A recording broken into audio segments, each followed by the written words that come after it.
Salam əziz şagirdlər və videonu izləyən valideynlər. Hər birinizi xoş gördüm kanalımda. Bugündən etibarən 5-ci sinif Azərbaycan dili dərsliyinin 2-ci hissəsinə sizlə birlikdə başlayırıq. Bu 2-ci yarım ildə də sizə dərslərinizdə uğurlar arzu edirəm. Gəlin ilk öncə tanış olaq, görək bizi hansı bölmələr gözləyir. İlk bölməmiz, yəni 5-ci bölmə özünə inam bölməsidir. Sonra 6-cı bölmə səyahət bölməsi, 7-ci bölmə idman və sağlamlıq, ən sonda isə tarixdə qadınlar bölməsini keçəcək. Və həmçinin dil qaydalarını da unutmayaq. Sonra isə kitabımızla tanış olun var. Biz 5-ci sinifin Azərbaycan kitabının 1-ci hissəsinə keçmişdik. Onu da deyim ki, qlossari var. Glossaridə Azərbaycan dili fənni ilə bağlı terminlərin izahı verilirdi. Bu arada videomuza başlamazdan önce kanalıma abone olun, videoma like atsanız çok sevinirim. Bu arada bu video hakkında ne düşünürsünüzsə onu da rəylərdə yazmağı unutmayın. Gəlin videomuza başlayaq. İlk önce səhifə 6-da özünə inam bölməsindən 1-ci fəsil var. Bir A tapşırığında nə deyir? Gəlin oxuyaq. Deyir ki, aşağıdakı sualları cavablandırın və cavablarınızı müzakirə edin. Təqdimat etməkdən xoşunuz gəlir, yoxsa təqdimatı dinləməkdən? A-da deyir təqdimat etməkdən xoşum gəlir, B-də deyir təqdimatı dinləməkdən xoşum gəlir. Bəli uşaqlar, deməli bu sizin alanmış sualdır. Yəni bu tapşırığı siz özünüz həll eləməlisiniz. Yəni mən izahləməyimə ehtiyac yoxdur. Ona görə də keçirik səhifə 6-da olan Alabəzək torba mətnini oxumağa. Burada belə bir aforizm verilir. Deyir ki, aforizmimizi oxuyaq, sonra isə mətnimizə keçək. Aforizmdə deyir ki, məğlubiyyətin əsas səbəbi ümidsizlik və qorxudur. Will Rogers. Aygün çalışqan qız idi, amma həmişə içində bir qorxu var idi. İstənilən işə başlayanda ağlına ilk gələn ilk fikir bu olurdu. Alınmayacaq, mən bacaran iş deyil. Evdə də belə idi, həyətdə də, məktəbdə də. Qrup işləri, kollektiv müzakirələr zamanı növbə ona çatanda ağzına su alıb dururdu.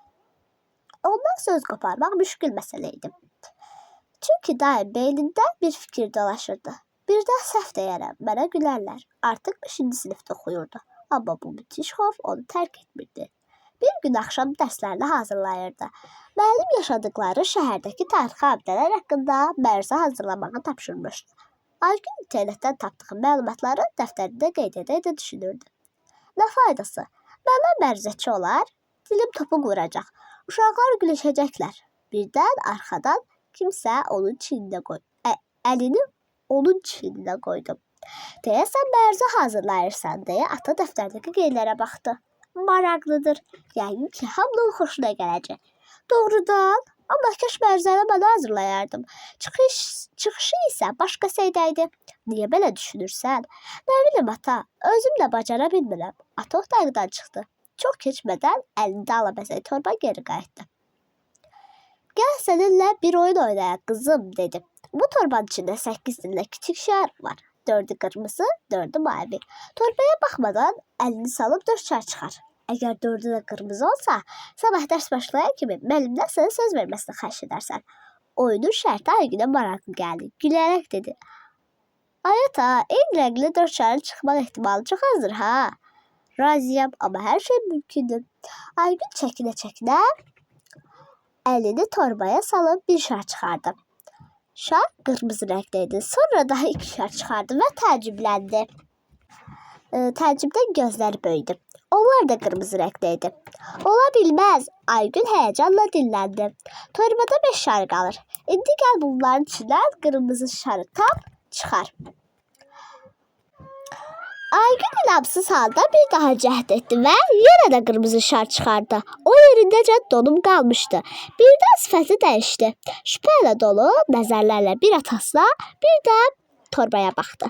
Atası gülümsünüb dedi. Birdən elə bilərsən səni aldatmışam. O əlini torbaya salıb qurdalandı və oradan 4 mavi şar çıxardı. Gördün, həmin gecə səhərə qədər Aygünün otağından səs gəlirdi. Atasının da gözünə yuxu getmirdi. Bilirdi ki, qızı güzgü qarşısında sabahki mərzəyə hazırlaşır. Səhər tezdən Aygün evdən çıxanda atası soruşdu. Sözümüz sözdür, əlbəttə. Aygün, sinifdə güvəndiyin dostun kimdir? Leyli, məruz edəndə çalış, onun üstünə bax. Axşam Zərifə müəllim Aygünün arasına zəng etdi. Bugün Aygün hamını təəccübləndirdi. Gözəl məruz etdi. Siz onun jest və mimikalarını görəydiniz.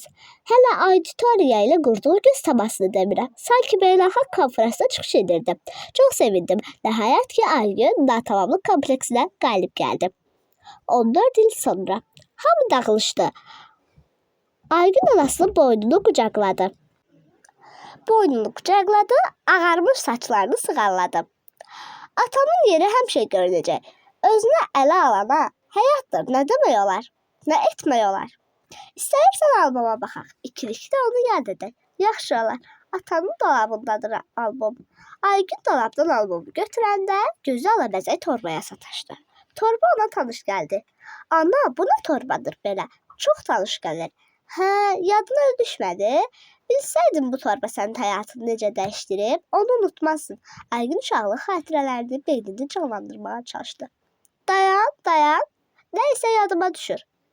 Qırmızı şar, mavi şar deyib torbanı açaraq üzü aşağı indi. Üzü aşağı çevirdi. Divanın üstündə 8 qırmızı şar düşdü. Axı torbada 4 mavi şar da olmalıydı. Atam mənə göstərmişdi. Ana torbanı çevirərək içindəki balaca zənciri açdı. Oradan mavi şarlar çıxardı. Bu oyunu səninlə oynamaq üçün o bir ay çalışmışdı. Xüsusi torba tikdirmişdi. Bir fokusçu tanışı ilə xeyli məşq etmişdi. Ay qızım, sənin atan elə belə adam deyildi. Ay mavi, qırmızı şarları ovucuna aldı. Anası gözyaşlarını görməsin deyə üzünü yana çevirdi. Müəllif Rafiq Ələkbəroğlu. Uşaqlar mətnimizi oxuduq. İndi isə gəlin səhifə 7-dəki qlossariya baxaq. Qlossariya demişdik ki, Azərbaycan dili ilə bağlı terminlərin izahıdır. Natamamlıq kompleksi nə deməkdir? Natamamlıq kompleksi bir fikir və hərəkətlərində yanlışlığa yol verəcəyini düşünən insanın keçirdiyi utancaqlıq və özündən narazılıq hissi. İndi isə gəlin söz boğçasındakı sözlərin izahına baxaq. Söz boğçasındakı sözlərin izahı səhifə 108-də kitabın ən arxa hissəsində izahlı lüğət verilib oradadır. Bəli uşaqlar, izahlı sözlükdəyik hal-hazırda və uşaqlar bizim dərsimizdəki ilk sözümüz, yəni müthiş sözüdür. Müthiş sözü burada olmalıdır. Sifətdir. Dəhşətli, vahiməli, qorxunc deməkdir. Nümunə, o müthiş gecəni hər gün xatırlayıram. İkinci sözümüz xofdur. Bunlar eyni mənalıdır. Yəni ki, xof sözü ilə yaxın mənalıdır. Xof sözünü tapar. Buradadır. Qorxu, vahimə, nümunə, ürəyimdəki xof evdən çıxmaq imkan vermirdi. Sonraki sözümüz müşküldür. Müthişdən sonra olmalıdır. Burada xof isim idi, bilmirəm, demədim. Müşkül sifətdir. Çətin başa gələn, ağır, nümunə, çox müşkül məsələ ilə qarşılaşdıq. Sonraki sözümüz ehtimaldır. İsimdir. Hər hansı hadisənin baş verə bilməsi, nümunə, ən kiçik ehtimal belə insanda ümid yaradır. Sondakı sözümüz auditoriyadır. Auditoriyada isimdir. 1. Dərs otağı. 2. Hər hansı çıxışın, təqdimatın ünvanlandığı dinləyicilər. Nümunə, auditoriyada narazılıq səsləri eşidildi. Son sözümüz konfransdır. Konfrans da burada verilmişdir. İsimdir. Müəyyən məsələləri müzakirə etmək üçün keçirilən yığıncaq toplantı. Nümunə, konfransa müxtəlif ölkələrdən nümayəndələr gəlmişdilər. Bəli uşaqlar, indi isə baxırıq səhifə 8-dəki söz ehtiyatı, yəni B tapşırığına. B tapşırığında bizə deyir ki, söz boğçasında nöqtələrin yerinə uyğun gələn sözü seçin. Birincisində deyir ki, meşədən gələn səslər insanı vahiməyə salırdı. Meşədən gələn olar ki, bu müthiş səslər, yazaq, müthiş səslər insanı vahiməyə salırdı. Yarışın sonunda 5 dəqiqə qalmış hesabı bərabərləşdirmək müşkül məsələ idi olar. Yazaq tez-tez uşaqlar. Üçüncü sözümüz də deyir ki, iştirakçıları fasiləyə çıxdılar. Onlar konfrans iştirakçıları. Deyir ki, belə ehtimal etmək olar. Belə ehtimal olar. Belə ehtimal etmək olar ki, sabahki sərgi də maraqla qarşılayacaq. Belə. Ceydə deyir ki, xof sözü ilə yaxın mənalı olan sözü müəyyən edin. Aha. Birincisi, vahimə, bəli, olar, heyrət olmaz, qorxu olar, hiddət olmaz, dəhşət olar. Yəni ki, 1, 3, 5 uyğun olacaq. Yəni, vahimə, qorxu, dəhşət, heyrətlə hiddət olmayacaq. Şeydə deyir ki, natamamlıq kompleksində qalib gəlmək faydasını necə başa düşürsünüz? Natamamlıq kompleksində qalib gəlmək, belə deyə bilərik ki, insan özünə güvənməklə, özünə inam hissini formalaşdırmaqla natamamlıq kompleksindən azad ola bilər. Belə. Keçirik səhifə 9-a, nə anladın? 2A tapşırığına baxırıq. Deyir ki, mətnə görə düzgün fikirləri müəyyən edin. Gəlin, baxaq. Deyir ki, tapşırıq A tapşırığındakı birinci sözə başlayayım, biraz çaşdım. Aygün mərzi hazırlamaqda çətinlik çəkirdi. Bu uşaqlar doğru deyil, bu fikir doğru deyil. Çünki Aygün mərzi hazırlamaqda çətinlik çəkmirdi, onu təqdim etməkdə çətinlik çəkirdi. Çünki burada deyirdi ki, haradaydı uşaqlar? Doğrudan, amma kaş məzəni mən hazırlayardım, çıxış isə başqası edərdi. Burada var idi. İkinci fikrə bax. İkinci fikirdə deyir ki, Aygün üçün ətrafdakilərin onun haqqında fikri çox önəmli idi. Bəli, bu doğrudur. Çünki Aygünü həmişə ətrafdakı insanların onun haqqında nə düşündüyü onu narahat edirdi. Deməli, ikinci fikir doğrudur. İnşallah. Üçüncü fikirdə deyir ki, ata torbadan çıxan sonuncu şarın da qırmızı rəngdə olacağına əmin deyildi. Bu fikir isə yanlışdır. Çünki şarları ata özü torbanın içində yerləşdirmişdi. Dördüncüsü də deyir ki, atanın planından Aygünün anası xəbərsiz idi. Xeyr, xəbərsiz deyildi. Xəbəri var idi anasının atanın planında, yəni xəbərdar idi. Atası vəfat edəndə Aygün 25-26 yaşı olardı. 5-ci cümlədəki fikir isə doğrudur. Nəzərə alaq ki, uşaqlar, bu oyun Aygün 5-ci sinifdə oxuyarkən olub və həmin əhvalatdan 14 il keçəndən sonra onun atası vəfat edir. Bu halda Aygün 25-26 yaşında ola bilər. Yəni ki, məsələn, onun 10 yaşı, 11 yaşı olur 5-ci sinifdə hər birimizin və 14 ilə keçir 25-26 yaşlarında olur. Yəni bu fikir də doğrudur və cavabımız olur 2, 5. Düşün və cavab ver. Deyir ki, sizcə nə üçün ata mərzi edərkən Leyliyə baxmağı tövsiyə etdi? Çünki Leyli Aygünün ən yaxın rəfiqəsi idi. Aygün Leyliyə çox güvənirdi və ona baxanda ürəklənirdi. Ata da düşünürdü ki, belə vəziyyətdə Aygün diqqətini cəmləşdirə bilər, çaşmaz. Aha. C tapşırığında deyir ki, Alabəzək torba mətninin əvvəlindən verilən epiqrafı mətnin məzmunu ilə necə əlaqələndirərdiniz? Epiqraf bilmirik nədir. Ona görə də qlosariyadan epiqraf sözünün mənasına baxacağıq. Qlosariya buradadır. Deyir ki, epiqraf əsərin və ya onun hissələrinin əvvəlində verilən hikmətamiz cümlə. Epiqrafın ifadə etdiyi fikir adətən əsərin ideyası ilə bağlı olur. Deməli, uşaqlar epiqraf bu imiş. Bizdə də deyir ki, Alabəzək torba mətni əvvəldə verilən epiqrafı mətnin məzmunu ilə necə əlaqələndirərdiniz? Belə deyə bilərik ki, uşaqlar, Aygün əvvəl məruzə etməkdən çox qorxurdu. Təqdimatın uğurlu olacağına ümidi yox idi. Lakin atasının köməyi ilə o mənfi hissləri özündən uzaqlaşdırdı. Nəticədə hər kəsin bəyəndiyi bir çıxışla uğur qazandı. Bu tapşırıqda siz mətnin əvvəlində biz deyək, mətnin əvvəlində Will Rogers'ı məğlubiyyətin əsas səbəbi mistik və qorxudur aforizmini oxuduq və bunu da mətnin məzmunu ilə əlaqələndirdik və belə bir cavab əmələ gətirdik ki, Aygün əvvəl məruzə etməkdən çox qorxurdu, təqdimatın uğurlu olacağına ümidi yox idi. Lakin atasının köməyi ilə bu mənfi hisslərini özündən uzaqlaşdırdı, nəticədə hər kəsin bəyəndiyi bir çıxışla uğur qazandı. Baxaq C tapşırıqda deyib ki, mətndə altında xətt çəkilmiş cümlələrə diqqət yetirin. Sizcə nə üçün bu cümlələrin əvvəlində 3 nöqtə qoyub? Gəlin baxaq hansı cümlələrdir. Baxaq. Biri buradadır, çünki əvvəllərdə yox idi bildiyim qədərilə. Biri buradadır. Axşam Zərifə müəllim Aygünün anasına zəng getdi. Baxaq buralarda varmı? Biri də 14 il sonradır. Burada da yoxdur gördüyünüz kimi. Burada da 14 il sonra var. Deməli nə olacaq? Mətndə altında xətt çəkilmiş cümlələri əvvəldə 3 nöqtə qoydum. Axşam Zərifə müəllim Aygünün anasına zəng getdi və 14 il sonra cümlələrində 3 nöqtə əvvəldə qoydum.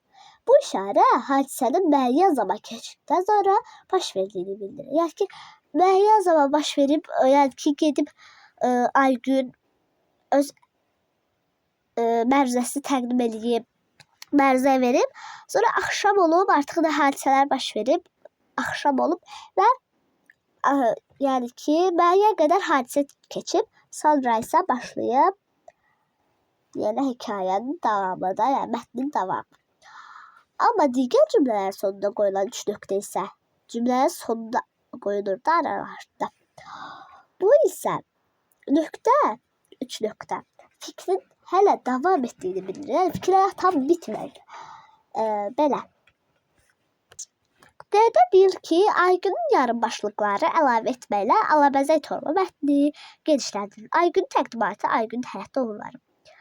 Aygünün təqdimatını mən belə qurdum ki, Azərbaycan dərsi kimi ola bilər və bu aralarda olar. Məruzə edəndə çalış onun üstünə bax, sonra gələr. Baxın, üstünə bax, sonra gələr. Aygünün təqdimatı hissəsi. Sonda isə 14 il sonradan qabaq, baxın, nəhayət Aygün Natamamı kompleksinə qalib gəldi. Bu hissəyə uyğun olar deyə düşünürəm. Bəli, o hissədə uyğun olar deyə düşündüm. Və indi gəlin baxaq. Haradaydıq, bitdi tapşırıqda. Aygünün təqdimatına. Aygünün təqdimatını biz necə qurmuşuq? Mən oxuyuram uşaqlar sadəcə və sadəcə bu bir nümunədir. Gəlin baxaq. Nəhayət ki, Azərbaycan dili dərsi başladı. Uşaqlar bir-bir öz məruzələrini təqdim etdilər. Yaxşı çıxış edən də oldu, özünü itirəndə. Növbə Aygünə çatdı. O, asta-asta lövhənin qarşısına keçdi. Həyəcanlı idi. Hiss edirdi ki, onun ayaqları əsir, əlləri titrəyir. Axı ilk dəfədir ki, təqdimatda çıxış edirdi. Birdən onun atasının sözlərini xatırladı. Sinifə göz gəzdirdi. Leyli gülümsəyərək ona baxırdı. Sanki deyirdi ki, qorxma, mən buradayam. Birdən-birə Aygün özünü toparladı və təqdimata başladı. O əvvəlcə gözlərini Leylidən çəkmirdi. Lakin get-gedə digər yoldaşlarıyla da göz təməsi qurub daha da sərbəstləşirdi. Hamı Aygünə heyranlıqla tamaşa edirdi. O, məşqdəkindən daha rahat, daha arxayın görünürdü. Aygün təqdimatını bitirən kimi alqış sədaları eşidildi. Gəlin uşaqlar, indi Aygünün həyatda uğurları ilə baxı quraşdıraq. Deyə bilərik ki, baxın, quraşdırım. Artıq Aygün heç nədən və heç kimdən çəkinmirdi. Özünə güvənmək, özünə inam hissi o qədər güclü idi ki, hər işin öhdəsindən gəlməyi bacarırdı. Məktəbin bütün tədbirlərində ən fəal iştirakçılardan biri idi. Məktəbi əla qiymətlərlə başa vurdu, sonra isə universitetə daxil oldu. Universitetdə də ən əla, ən fəal tələbə kimi tanındı. İş həyatında da uğurları bir-birindən gözəl idi və bir-birini əvəz etdi. Belə qura bilərik uşaqlar. Yəni ki, mətnimizi genişləndirdik biraz. Bu uşaqlar sizin yaradıcı təfəkkürünüzü inkişaf etdirir, həm də nitq fəaliyyətinizi, danışma bacarığınızı fəallaşdırmağa kömək eləyir. İstəyirəm ki, həmişə belə siz də sadəcə mənim dediklərimi yox, nümunə götürərək özünüz də bildiyinizi yazın ki, yaradıcı təfəkkürünüzü inkişaf etdirməklə yanaşı nitq fəaliyyətinizi, danışma bacarığınızı fəallaşdırsın. Dinləmə var. 16-cı dinləmədir. Son dəfə biz 1-ci sənə 15-ci dinləmə dinləmişdik. Dinləməmizin adı Demosfendir. 3A tapşırığında deyir ki, Demosfen mətnini dinləyin, suallara cavab verin. Aha, biz də dinləyək və indi cavab verin.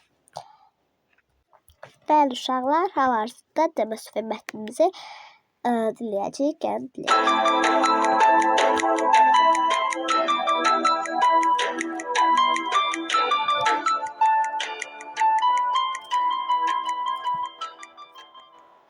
Demosfen. Qədim Yunanistanda natiqlik sənəti çox dəbdə idi.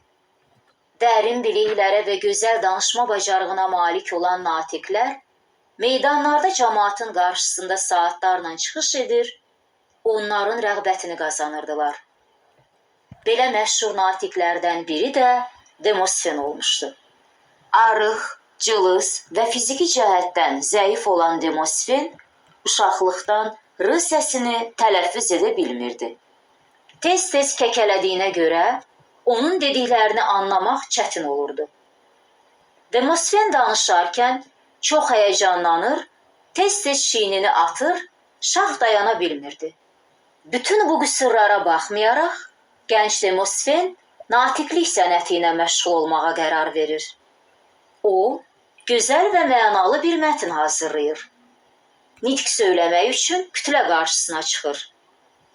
Lakin onun xalq qarşısında ilk çıxışı uğursuzluqla nəticələnir.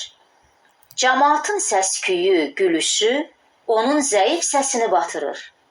İşi belə görən Demosfen xəcalətindən plaşı ilə üzünü örtərək meydanı tərk edir.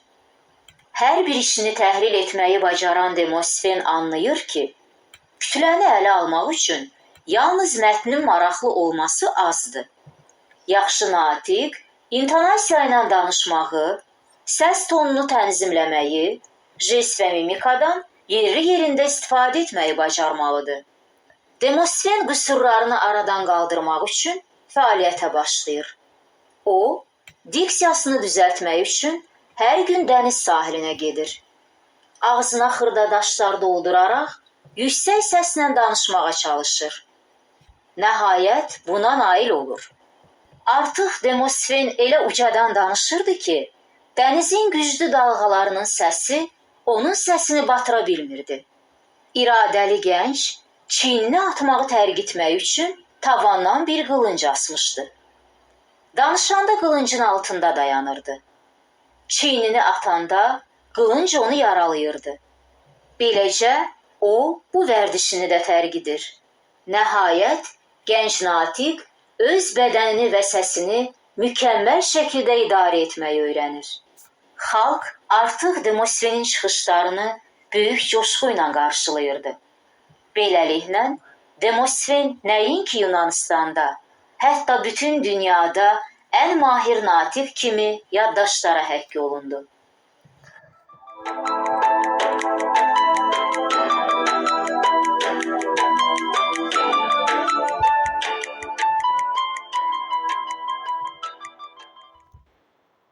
Bəli uşaqlar, mətnimizi dinlədik. İndi isə deyik ki, suallarımıza cavab verədik ki, Demosfen kim olub? Demosfen qədim Yunanistanda məşhur natiq olub. İkinci sualda deyir ki, Demosfenin ilk çıxışı necə qarşılandı?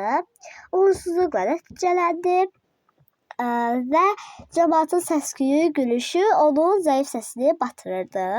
Demosfenin hansı qüsurları var idi? Demosfen uşaqlığında r səsini tələffüz edə bilmirdi. Tez-tez kəkələdiyinə görə onun dediklərini anlamaq çətin olurdu. Demosfen danışarkən çox həyəcanlanırdı. Tez-tez çiynini atırdı. Şax dayana bilmirdi. Deyir ki, məşhur natiq qüsurlardan necə xilas oldu? Bu biraz uzun idi dinləmədə. Qısaca deyə bilərik ki, fərqli bir-birindən fərqli məşqlər eləyərək qüsurlardan xilas oldu. Deyir ki, B tapşırığında alabəzək torba və demosfen mətnləri üçün ortaq cəhətləri müəyyən edin. Uşaqlar, alabəzək torba və demosfen mətnləri üçün ortaq cəhətləri budur ki, hər iki mətnin qəhrəmanının yorulmadan məşq edir, israrla çalışaraq özünə inam hissi formalaşdırır. Onlar əzmkarlıqları sayəsində ətrafdakı insanların rəğbətini qazanır.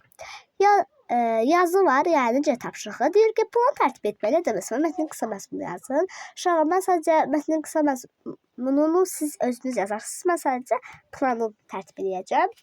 Deyə bilərik ki, birincisində nə deyə bilərik? Demosfen mətnində deyir də bu. Yunanistanda natiklik sənəti. Sonra ilk çıxış və uğursuzluq və yaxud ilk cəhd və uğursuzluq və uğursuzluqla nəticələnmək. Sonra 3-də fasiləsiz məşqlər olar. 4-cüsündə də ən güclü deməkdir də ən mahir natik deyə bilərik. Belə uşaqlar, keçirik səhifə 10-a. Əsas və köməkli nütqsələri. Burada isə artıq dil qaydaları var. 4 tapşırığında deyir ki, axı torbada 4 mavi şart olmalıydı cümləsində fərqləndirmə sözlərinin hansı sözlərin leksik mənası var? Həmin sözlərin leksik və qrammatik mənalarını izah edin. Uşaqlar, deyir ki, axı torbada 4 mavi şart olmalıydı. Axı uşaqlar, burada leksik mənası yoxdur. Ədatdır, cümlənin təsir gücünü arttırır. Torbada yoxdur, bizim fərqləndirmə söz sonra 4-dür. 4 uşaqlar leksik mənası var, sayda neçə suala cavab verir. Şar var, şarın da leksik mənası var. Leksik mənası da belə deyə bilərik ki, nə suala cavab verir isimdir. Belə deyə bilərik ki, şarda leksik mənasının necə deyə bilərik? Ağlınıza ilk gələn bir əşya olsun. Onun leksik mənası ağlımıza ilk gələn düşüncə. Məsələn, şar necə düşünürsünüz? Deyə bilərsiniz ki, uşaqlar üçün oynanılmalı, əldə tutula köpdürülən bir əşya. Belə deyə bilərik də. Sonra da verilib. Da da burada uşaqların ədatdır. Cümlənin təsir gücünü artırır. Deməli, 4 və şart sözləri. Həmin sözlərin leksik və qrammatik mənalarını izah edin. İzah etdik. Əsas nitq hissələri yadda saxla, oxuyaq. Hər bir söz müəyyən nitq hissəsinə aid olur. Nitq hissələri 2 qrupa ayrılır. Əsas və köməkçi. Əsas nitq hissələrinin həm leksik, həm də qrammatik mənası var. İsim, sifət, say, əvəzlik, feil və zərf. Əsas nitq hissələrdir. Əsas nitq hissələri köməkli nitq hissələrdən fərqləndirən xüsusiyyətlər. Yəni, ayırmaq da çətinlik çəkirsə, bunu mütləq öyrənin. Leksik mənası olur. Əsas nitq hissələrdir. Ehtimal, məsələn, bir şeyin baş verilməsi mümkünlüyü. İkincisi, müəyyən suala cavab verir. Məsələn, axı burada heç bir suala cavab vermir. Amma məsələn, 4 olsun, şar olsun, suala cavab verir. Məsələn, dəftərdə, yaşıl necə? Cümlə özü olur. Mən müftəda məktəbdəyəm xəbər. Şəkilçi qəbul edir. Kitabın, məktəblər qaçır.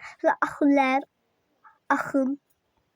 Belə, yəni şəkilçilər ümumiyyətlə qəbul edəmir. Buna görə də biz buradan başa düşürük. Məsələn, kitab leksik mənası var, məktəbin leksik mənası qaçın var deyə biz ona şəkilçi qəbul edə bilərik.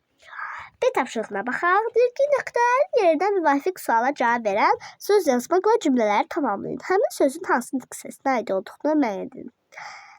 Havaya rəng-bərəng buraxıldı. Havaya nə buraxıldı? Məsələn, buradakı sözümüzü işlətək, şar olsun.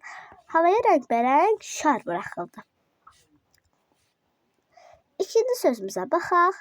Deyir ki, neft daşlarında işləyir. Məsələn, bir əmim, babam, atam da deyə bilərik və yaxud da adam adı da deyə bilərik. Məsələn, Elxan adam adı da yaza bilərik və yaxud da yazaq əmim məsələn. Əmim neftdaşlarda işləyir, Elxan neftdaşlarda işləyir. Belə quraşdıra bilərik. Deyir ki, üçüncüsünə dünəndən yağan qar gediş gəlişi çətinləşdirmişdir. Necə sualına cavab verməlidir? Dünəndən yaxın güclü deyə bilərik. Geniş qəhri zərifləşdirənə uşaqlar çətinləşdirib, zəifləşdirib dediyinə görə biz onun güclü yazarıq. Zəif də yaza bilərdik, amma çətinləşdirib, zəif yazsaydı asan olardı da. Ona görə güclü yaza bilərik.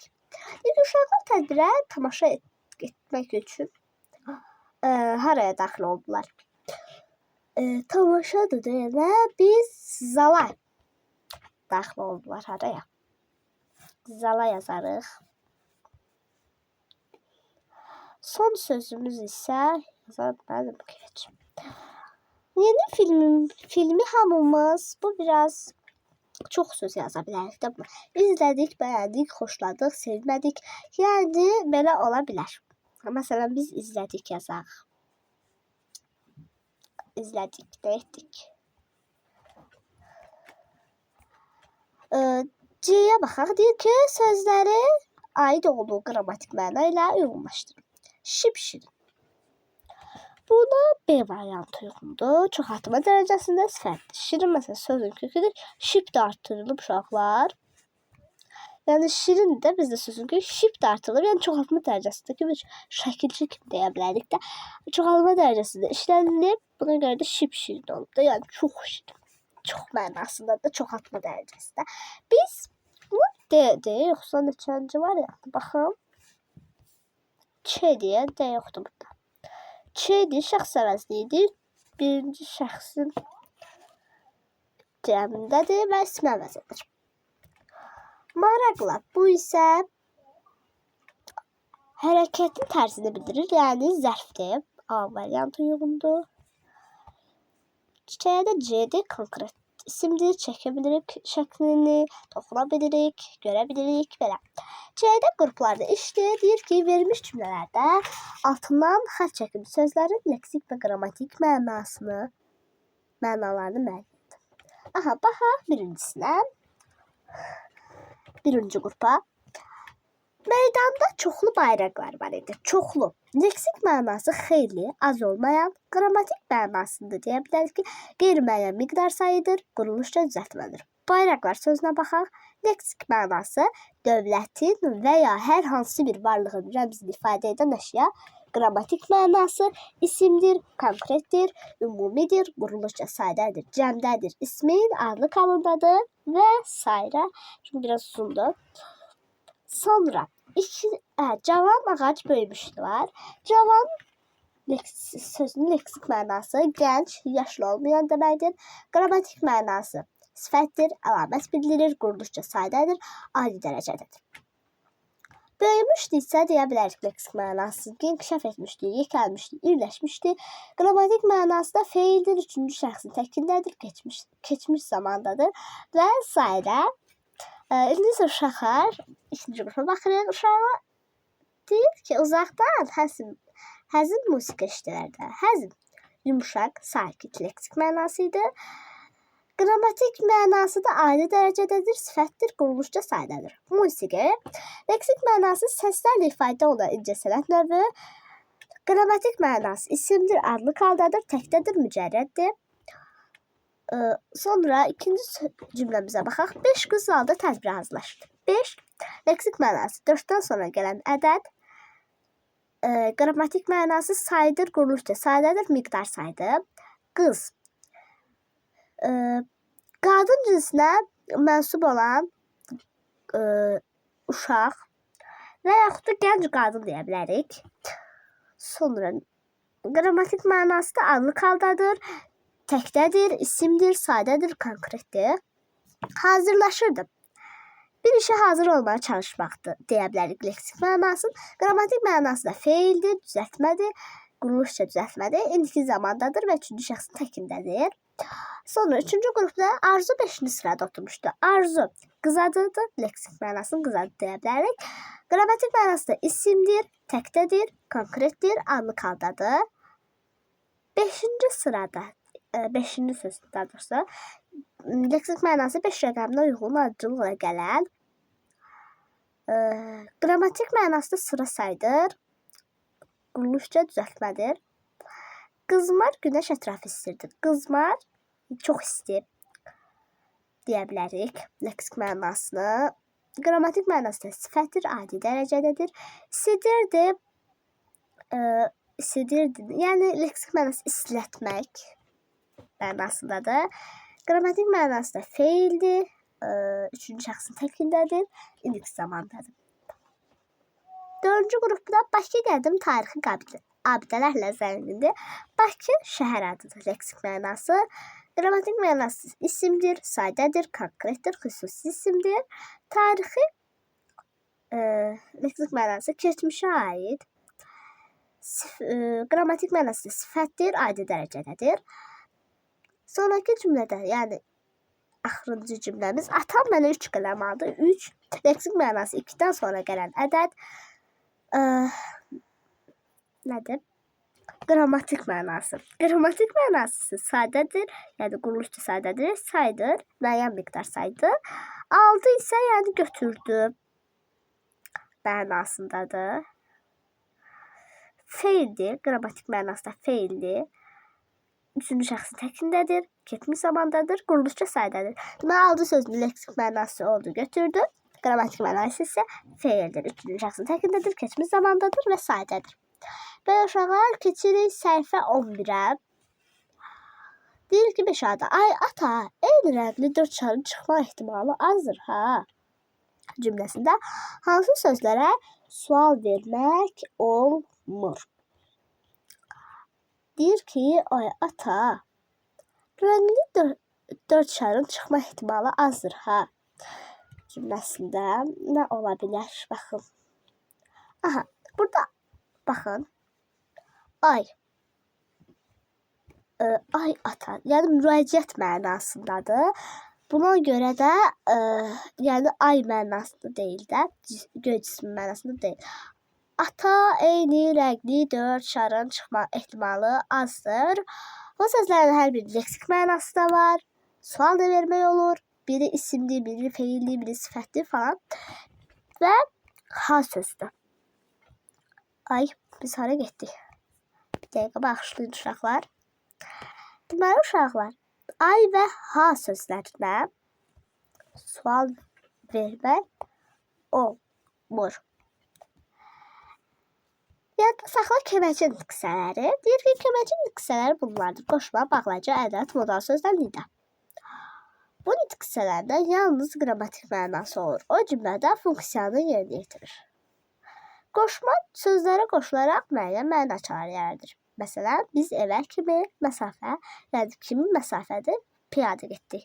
Bağlayıcı həm sözlər, həm də cümlə arasında əlaqə yaradır. Qardaşım Məmməd gəzintiyə çıxmaq istədik, amma yağış imkan verir. Burada və amma bağlayıcıdır. Ədəd sözlərin və ya cümlənin təsir gücünü artırır. Təkcə sənə güvənirəm. Axı, sən mənim ən etibarlı dostumsan. Burada əni, axını və təkdən çıxarsaq, baxın, sənə güvənirəm. Sən mənim etibarlı dostumsan. Söz edir ki, necə deyək? Təsir gücünü artırır cümlənin. Ona görə də belə deyilər. Modal sözlər isə danışanın ifadə etdiyi fikri münasibət bildirməsidir. Məsələn, nəhayət, şübhəsiz, əlbəttə, bəlkə, belə. Cümlədə də nəhayət şad xəbər ölkəyə yayıldı və bugün şübhəsiz xalqın tarixinə yazılacaq. Nidanın funksiyası isə hiss, həyəcan ifadə etməkdir. Məsələn, ayaq ol, böyük hünər göstər, əhsən, afərin və s. və s. Bunlarda da ay və əhsən sözləri dedi də. Burada funksiyanı da deyək ki, vəzifə, rol, fəaliyyət dairəsi. Uşaqlar, sizə baxırıq B tapşırığına. Deyir ki, biraz səsim nəsə oldu. Köməkçi nüqsələrini müəyyən edin. Onların cümlədəki funksiyasını şərh edin. Əli və Sənan dostdurlar. Aha, burada deyir ki, nədir bizə? Köməkçi nüqsələri. Köməkçi nüqsələri burada vədir. Və də burada bağlayıcı. Çünki, baxın, burada və verilmişdir, bağlayıcı idi. Sonra deyir, bəh-bəh, nə gözəl havadır. Sonunda nida işarəsi var və burada da bəh-bəh nidadır. Buna görə də Buna da nida yazacağıq. Bəhbə sözünün altına. Baxın, buna nə yazaq? Bağlayıcı. Bağlayıcı. Bu nida. Sonra bəlkə bugün bizdə görüşək. Dedim ki, uşaqlar bəlkə, əlbəttə falan modal sözlərdir. Ona görə də yazırıq modal söz. Modal söz. Sonra yağış səhərə qədər kəsmədi. Qədər. Səhərə qədər, yəni səhərə kimi. Bu nədir? Qoşma. Deyə bilmədim. Amma məsafə mənasında deyil də, başqa mənadadır. Biz deyirik, yağış səhərə kimi kəsmədi. Səhərə kimi, yəni qədər. Bu qoşmadır. Ən çətin tapşırığı yerinə yetirdim. Burada da ən ədatdır. Dedik ki, çətin tapşırığı yerinə yetirdim. Bu ən çətin tapşırıq. Bu ədatdır. Baxın uşaqlar. Burada da 6 dənə idi. 3, 6, 5 deyə burada. Burada da 5 deyə. 6 deyə görürəm. Sözü də sayıram. Çeyrək ki, 4-dən biri fərqlidir. Baxaq, belə gedir hər biri.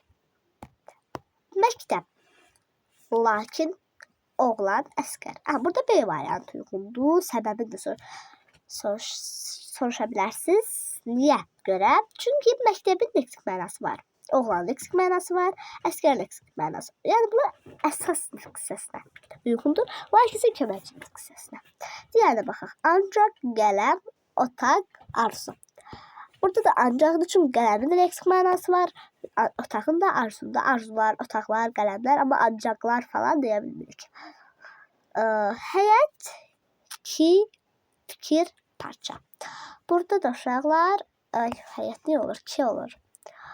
Bağlayıcıdır. Digərlərinin isə əsas hissəsinə uyğundur.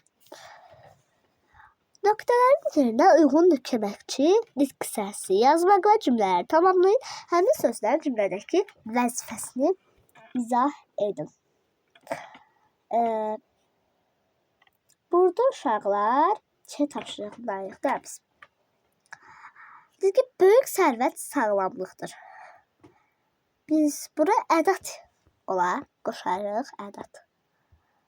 Ən ədatı qoşarıq da biz. Ən böyük sərvət sağlamlıqdır. Və cümlənin təsir gücünü artırdı.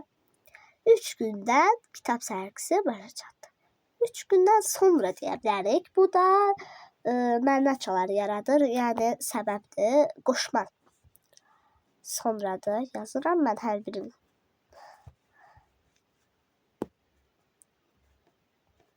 Sonra Bakıdan, rayonlardan xeyli qonaq var idi. Bakıdan və rayonlardan olar da. Bu da bağlayıcıdır. Sonra havalar çox soyuq keçirdi. Ağaclar çiçəklənmirdi. Ona görə də bu da cümlə arasında əlaqə yaradır. Ona görə də cümlə arasında əlaqə yaradır. Uşaqlar artıq yazmıram buraya. Çünki dərsdən bilməyəcək. Dərsdən sonra olar. Amma dərsdən əvvəl yazaq biz məncə. Dərsdən əvvəl eyni söz olmasın deyənə əvvəl yazaq. Yazaq əvvəl. Altda da bu da qoşmaydı. Çünki mənaçalar yaradır. Burada da hamı razılığa gəldi. Sonunda hamı razılığa gəldi. Biz nihayət deyərik. Çünki modal söz yaratarıq. Nihayət. Buraya yazaq. Nihayət. Nihayət.